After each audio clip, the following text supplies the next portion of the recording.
where we learn how to write alphabets. Okay, Hindi alphabets किस तरह से लिखेंगे आज हम लोग सीखते हैं. ओके, स्टार्ट करते हैं. अ स्वर को लिखना सीखें. बाईं ओर से शुरू करते हुए दाईं ओर की तरफ एक घुमावदार रेखा नीचे की ओर खींचें और फिर बाईं ओर की बिंदु से शुरू करते हुए ऊपर की घुमावदार रेखा की तरह फिर बाईं से दाईं ओर एक और घुमावदार रेखा खींचें. फिर बीच की बिंदु से सीधे एक रेखा खींचें और एक खड़ी सीधी रेखा खींचें और अंत में खड़ी रेखा पर एक शिरोरेखा खींचें.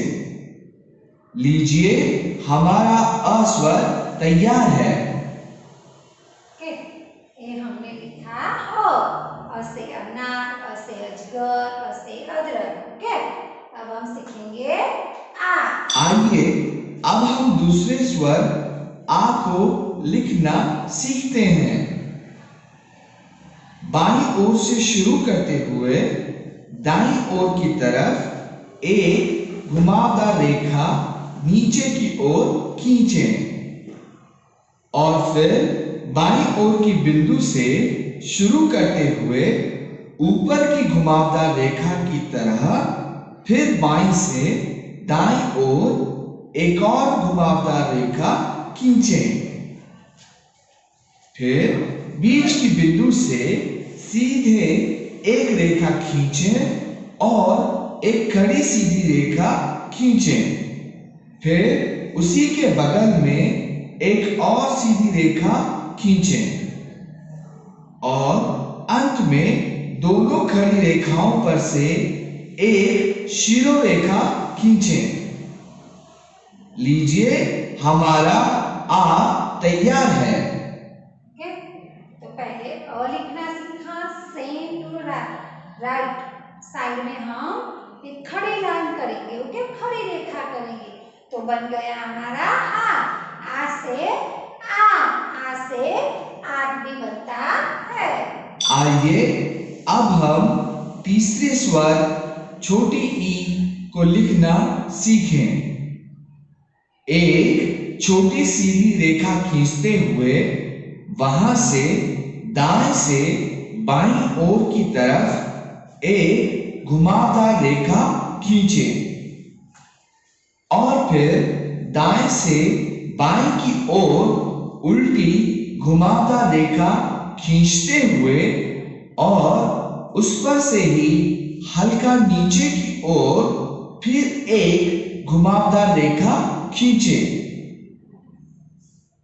फिर ऊपर एक शिरोरेखा खींचें और लीजिए, अब हमारा तीसरा स्वर छोटी ई तैयार है. ई से इमली, तो उसका इंग्लिश में होता है ई और ये छोटी ई है. ओके, अब हम आइए अब हम चौथे स्वर ई यानी बड़ी ई को लिखना सीखें. एक छोटी सीधी रेखा खींचते हुए वहां से दाएं से बाईं ओर की तरफ एक घुमावदार रेखा खींचें और फिर दाएं से बाईं की ओर उल्टी घुमावदार रेखा खींचते हुए और उस पर से ही हल्का नीचे की ओर फिर एक घुमावदार रेखा खींचें. फिर ऊपर एक शिरोरेखा खींचें और उस रेखा पर से बीच की सीधी रेखा को मिलाते हुए वहां से ऊपर की ओर एक घुमावदार रेखा खींचें और आपकी ई यानी बड़ी ई तैयार है. छोटी ई जो इजी हम बोलते हैं ई, और ये बड़ी ई अंदर से बोलते हैं तो ऊपर जो हम घुमावदार रेखा की है तो वो बड़ी है। ओके, अब देखते हैं ऊ। आइए अब हम उ यानी छोटी ऊ को लिखना सीखें। एक घुमावदार रेखा से शुरू करते हुए उसी के नीचे एक और घुमावदार रेखा खींचें और फिर उसके ऊपर एक शिरोरेखा खींचें और लीजिए आपकी छोटी ऊ तैयार है। ओके, ये बना छोटा ऊ। ये ऊ तैयार है। उसे उपहार और हिंदी में होता है यू। ओके, अब देखते हैं बड़ा। आइए अब हम छठे स्वर ऊ यानी बड़ी ऊ के बारे में लिखना सीखें।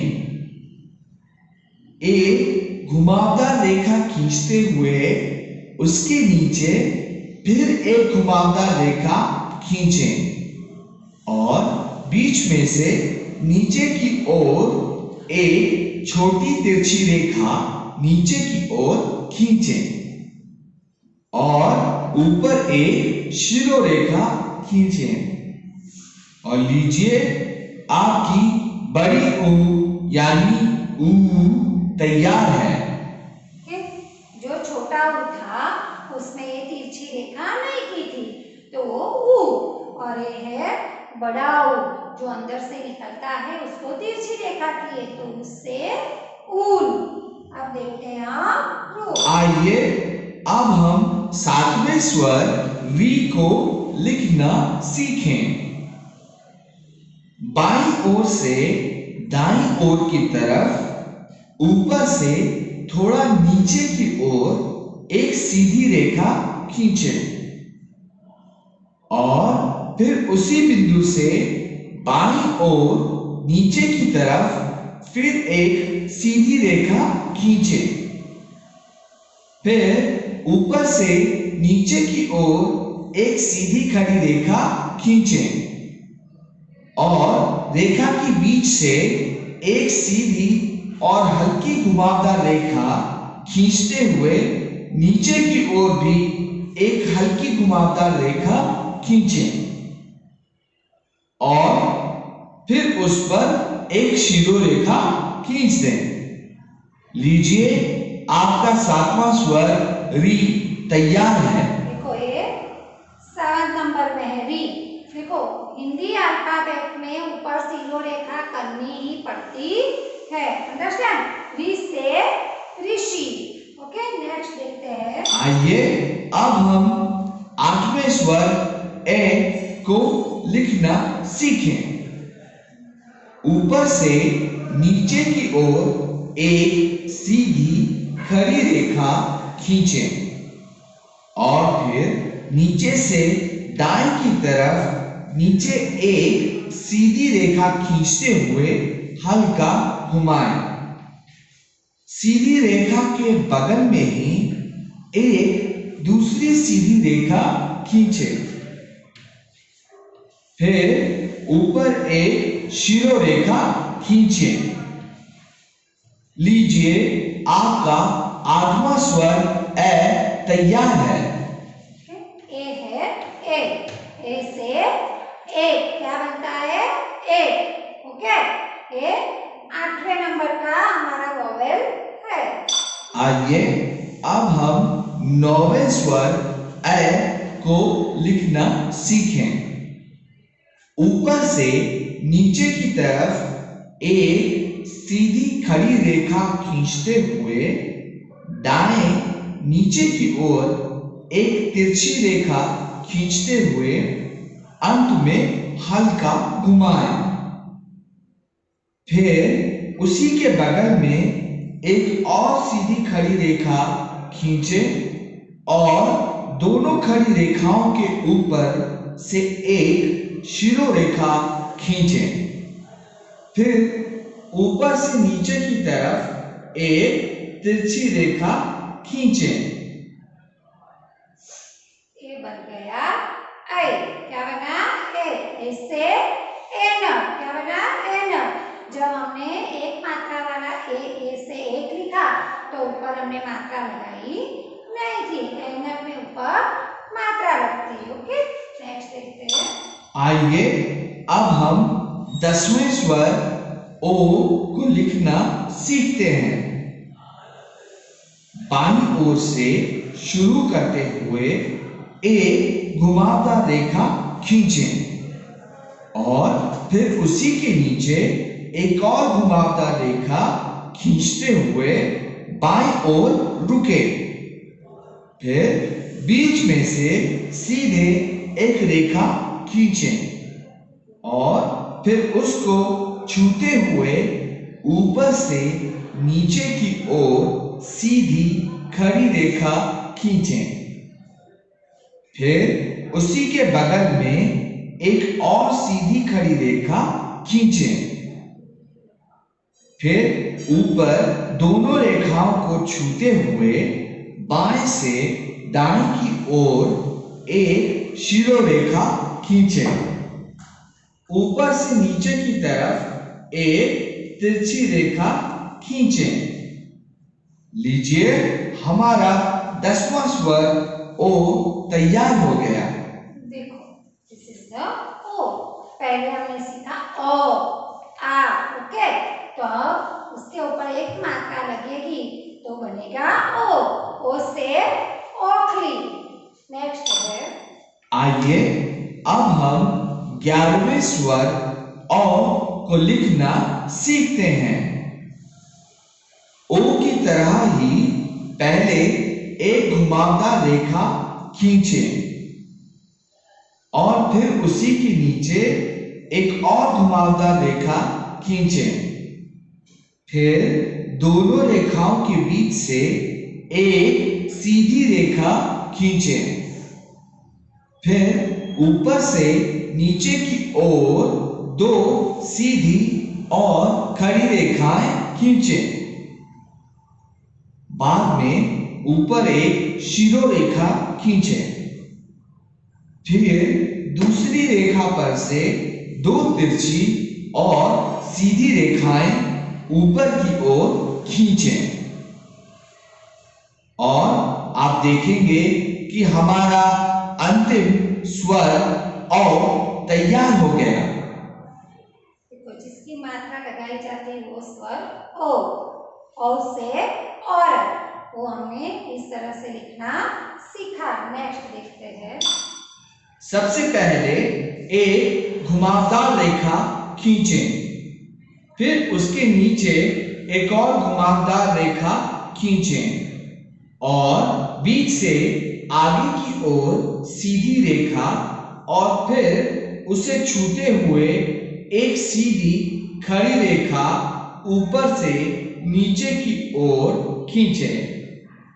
फिर उस पर एक शिरोरेखा खींचें और रेखा पर एक बिंदी लगाएं और लीजिए, आपका अम तैयार है। देखो, ये बन गया अम से अंगूठी। आइए अब हम अ लिखना सीखते हैं। आइए अब हम हमेशा की तरह एक घुमावदार रेखा खींचें। फिर उसके नीचे एक और घुमावदार रेखा खींचें। बीच में से एक सीधी रेखा आगे की ओर खींचें और फिर उसे छूते हुए ऊपर से नीचे की ओर एक सीधी रेखा खींचें। फिर उसके ऊपर एक शिरोरेखा खींचें और अ के दाईं ओर बगल में दो बिंदुएं ऊपर नीचे लगाएं। लीजिए, आपका अ तैयार है। दिस इज द अह। हम अ बनाया आ, ओ, औ, अह। तो ये अह, हम पीछे क्या बोलते हैं? ह। तो ये विसर्ग लगता है। क्या लगता है? विसर्ग। अह, उसका उच्चारण